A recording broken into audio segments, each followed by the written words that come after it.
आओ मेरे प्यारे बच्चों, मेरे गांव के भक्तों, मैं परमेश्वर गौर, मां चामुंडा देवी का एक अदना सा पुजारी आज आप सबको किसी धर्म ग्रंथ की नहीं बल्कि अपने पुरखों की जुबानी सुनी हुई उस अमर कहानी से जोड़ता हूं जो पिछले करीब 200 सालों से इस मिट्टी में सांस ले रही है।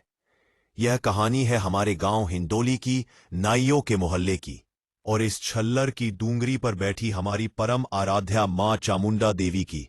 हमारे बुजुर्ग बताते थे कि यह नाइयों का मोहल्ला कभी मीनों का मोहल्ला हुआ करता था। समय का पहिया घूमा और मीना जाति के लोग अपने खेत खलिहानों की ओर चले गए, लेकिन मां तो अपनी जगह पर अटल रही। हमारी मां चामुंडा देवी आज भी नाइयों के मोहल्ले में इसी छल्लर की डूंगरी पर एक छोटे से मंदिर में शांत मगर शक्तिशाली रूप में विराजमान है। यह मंदिर हमारे इतिहास का सबसे बड़ा गवाह है। अब सुनो वो अलौकिक बात जो हमें विस्मित करती है।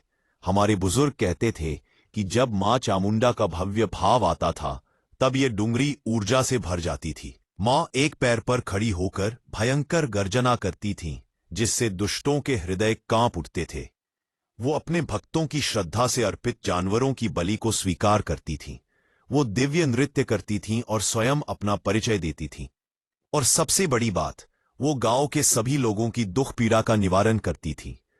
बुजुर्ग यह भी बताते थे कि भाव के दौरान मां रानी अपनी गर्दन काटकर, सिर काटकर अपना रौद्र स्वरूप प्रस्तुत करती थीं, और हम ग्रामीण पूरी श्रद्धा से गाजा बाजा बजाकर उनका कीर्तन करते थे।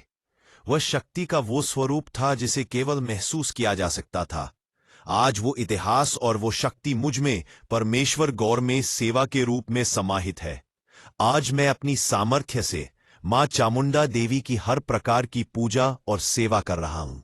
मैं मां के सामने रोज दीपक जलाता हूं। मैं प्रेम से माताजी का श्रृंगार करता हूं और संशनन का ध्यान रखता हूं।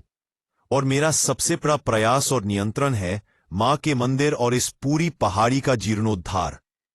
हमें अपनी विरासत को संजोना है, इस डूंगरी को और भी भव्य बनाना है, ताकि आने वाली पीढ़ियां भी मां के इस तेज और इतिहास को देख सकें।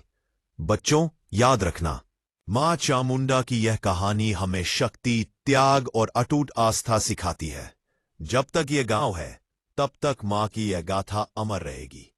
प्रेम से बोलो, जय मां चामुंडा।